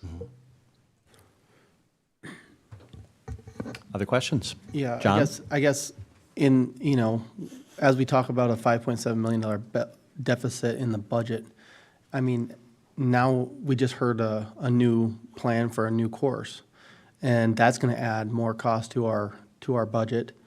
I mean, that doesn't even seem responsible at this point to even be talking about things like that. I love the idea of the new course, but I mean, with the $5.7 million budget, and we knew that the ESSER dollars were going to run out, we should have been planning for this, and we should have known what this was going to be.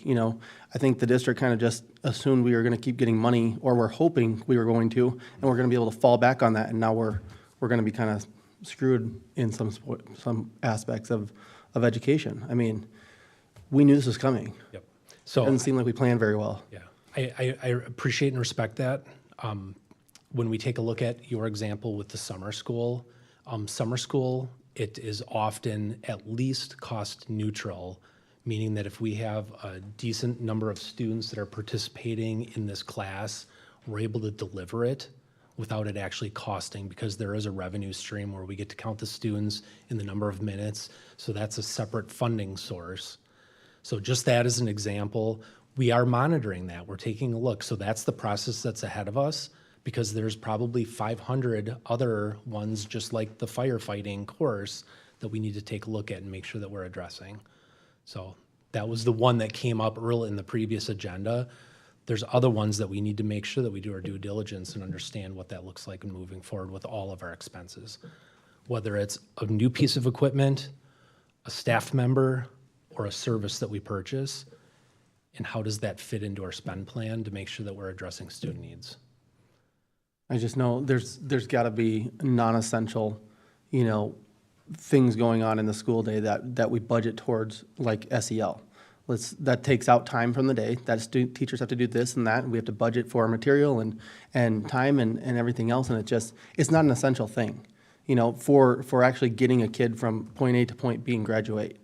It's just, we have pieces in the budget that just seem, we need to trim the fat, and this is clear that we're going to be at a deficit of $5.7 million, and if we didn't have ESSER dollars, it'd be more. So. Thank you. And following up, when we talk about that 5.7 million, things like, for instance, you mentioned declining enrollment. Now, one technique that we've used in the past is to right size based on attrition. Correct. So I'm assuming that 5.7 million doesn't include that. So in other words, if we were to decrease staff size by attrition, if appropriate, that would reduce the 5.7 million. The reason I bring this up is, and I do not in any way, shape, or form mean to diminish. I mean, this is a large number. I'm trying to remember the last time I've been on the school board, almost 6 years now. We have this discussion every year. We do. The point is, I think your precursor is, we can't sit back on autopilot. We've got to look at and take action going forward. It's not that we are absolutely headed for a $5.7 million shortfall that will require the use of budgetary surplus, so to speak. It just means that we've got to sharpen our pencils on this. And I think John's right. There are some things we're going to have to do that are going to be, might be tough, but we have to see. Because it sounds like this is not a doom and gloom, it's more, hey, we have to sharpen our pencils on this. Yep. Am I correct on that? That's correct. Yep. Yeah, and I agree. I mean, it's, if we do nothing, we are going to be in a position. And bringing up the right sizing, where are we on the right sizing stuff? We've been talking about this for months and months and months, and like we had this tool that was supposed to be, and nothing's coming up of it. Like, this up in building is March. useless. What? We need to get out of this building and start, downsizing the stuff and downsizing the bills. I've made it pretty public where I talk about removal of this building as well as the Early Learning Center as very easy pieces. So I have no qualms about saying that publicly. But again, that enters in the larger conversation and engagement right in that March, April for decisions that are right in front of us that will also further disrupt when you look beyond the next year in front of us, but long term. Because as you said, we have to look ahead of what's coming, not just next year, but in the future, and financially prepare the district for that as well, so. Other questions, thoughts? Kurt, go ahead. Just have to intervene, being a treasurer of the board, I think 3 years now, and being on the board 3 previous. At least we're having this discussion, and to me, we're $2.3 million better off than last year. And I just want to point all the good things out. There's going to be some tough decisions. I think from the 8 million we're off last year, the state came through with 50 to 70% more in revenue, and we right-sized some staff. And we reduced some of our non-essential services, so it was all in. So I would just point out our overall financial shape is we have no debt as a district. We're in probably the best shape we've been in the last 15 years financially because of no debt. State, I think, is going to step up and do something, just like they did last year. That being said, I'm in agreement with John and the board. We need to look at right sizing again, and we need to look at, like I mentioned earlier, the tough size of, we need to reduce some facilities and some expenses, and that is going to be a tough conversation with the community. But I'm glad we're having it. But coming back to full circle, I'm really happy that we're having this discussion, and I'm confident that we'll come up with a balanced budget for the next year. I just think we got to stop relying on the state to bail us out of everything. I think the plan needs to be a little bit better for ourselves, as a district to be kind of, self-sustaining and not just, okay, hopefully the state's going to come through. I mean, that's like bank, buying yourself a new car before you get a raise at work and hoping they're going to give you the raise and then, oh, we can't give you the raise this year. I mean, it's just poor planning. Not, some of the things are you can't plan for, or you can't, see them, but I think you do the best but we're at a downfall right now. We're in a shortage and we got to figure it out. Well, I think to reinforce John's point, my recollection is when we've looked at this in prior years, you've brought us options, kind of an A, B, C approach, saying, well, maybe the state will do this, maybe the state will do nothing. And so it gives us options. So I'd put in a plug for, if you can bring us options as we go forward, that would be really helpful. Yeah, we stay connected with the legislature. There's a lobbyist that shares information as they hear it from Madison. We'll make sure that that's another one of the things that we do every year is listen and hear and try to advocate. So we will be doing that as well and understanding, depending on the year and the cycle of the biennial budget and things like that. So absolutely, thank you. Good point. And I think the right sizing discussion and facilities discussion, that John kind of brought up, is from what I can see, part of what's included in what we're doing with referendum discussions and building facilities discussions. So I think that although, even if we were to evacuate this building immediately, there's still costs involved in that. So it makes more sense, in my opinion, to take, and since we're already doing all the facility approach, to wait and see how we can potentially work that into the plan as, hey, here's a way to eliminate another facility, work it into a potential new or adjusted facility, rather than, just jump ship now and then see how things go and whatever. It makes sense to have a backup plan, say, hey, if we don't go to referendum or if it doesn't come through, then we need to have a plan for how we're going to, what we're going to do with this building. And I think there's nothing wrong with working on that concurrently, but in my opinion, it looks like from everything I've been reading with the plan and the timeline, that right sizing includes this facility, and it's part of the discussion that's already present. And to read one of Kurt's points, appreciate the transparency. We're talking about it now as opposed to, when it comes time to take a motion on a budget later on to say, surprise. So it's a good precursor of the work ahead of us. We appreciate that. Absolutely. June? did you- Yep, I've been waiting. Sorry, June. No worries. My apologies.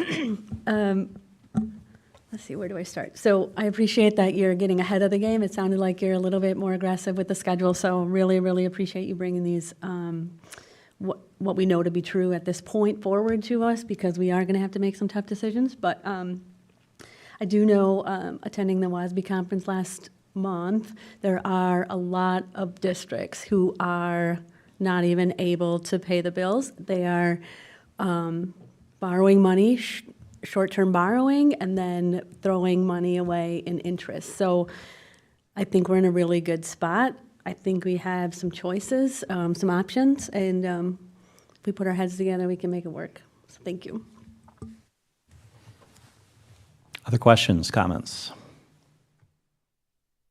We appreciate the update and the discussion. Thank you. Appreciate your time. More to come. Certainly. Thank you. That concludes our discussion items. So we move to action items. Superintendent Wimmer, there are a number of these. I'll just call out to see if there are items that have changed. The first one is 2024-2025 student fees. And we had seen that information presented at the last meeting. Has that information changed in any way? No changes. All right. Any questions from the board members with regard to the presentation we heard last time on the fees? Hearing none, I would move to approve the 2024-2025 student fees as presented. Is there a second? Second. Thank you, Kelly. We have a motion and second to approve the fees as presented. Any final discussion? Hearing none, all in favor, please say aye. Aye. Any opposed? Thank you. That motion carries. We then move to the 2024 summer school program, and Superintendent Wimmer, has anything changed? No changes. All right. Board members, any questions on the information we received last time on the summer school program for 2024? Hearing none, I would move to approve the 2024 summer school program as presented. Is there a second? Second. Melanie, thank you. Motion and second to approve the 2024 summer school program. Any final discussion? Hearing none, all in favor, please say aye. Aye. Any opposed? All right, thank you. That motion carries.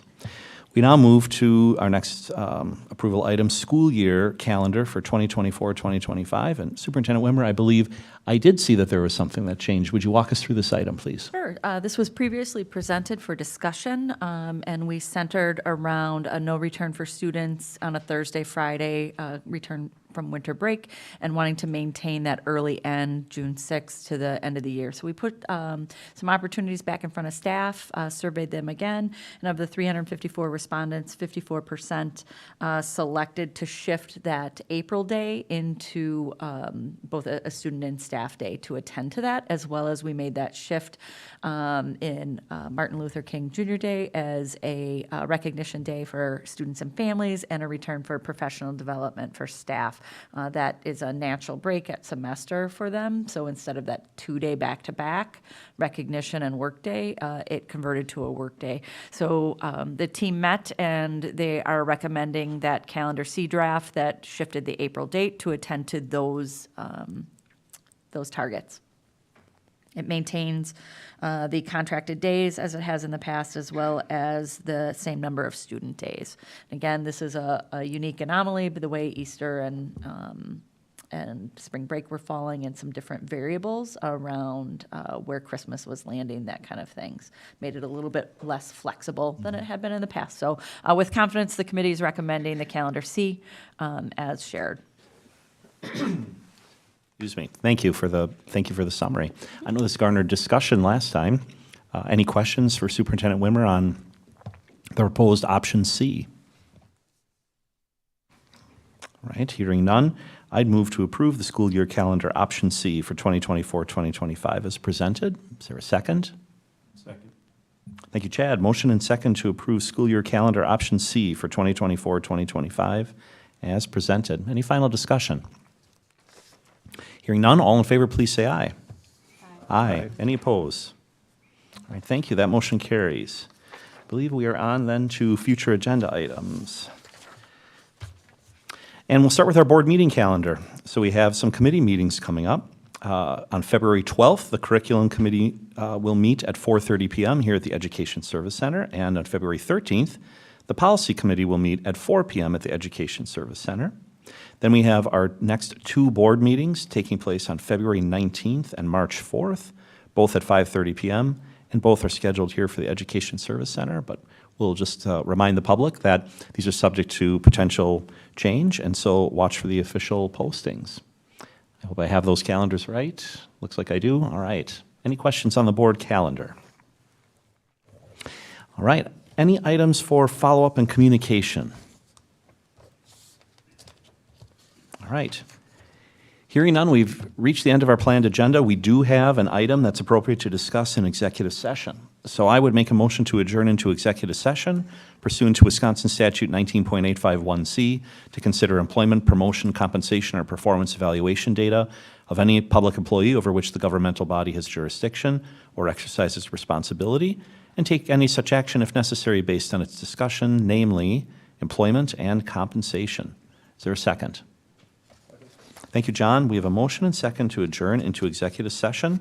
Any final discussion? This requires a roll call vote, so I will call the roll. Mr. Rebholz? Yes. Mr. Swigert votes yes. Ms. Kruger? Yes. Ms. Lang? Yes. And Mr. Donaldson? Yes. Dr. Temez? Yes. And Ms. Ergot? Yes. Thank you. That motion passes unanimously. We are adjourned into executive session. Thank you, everyone, for attending and for watching. Have a good evening.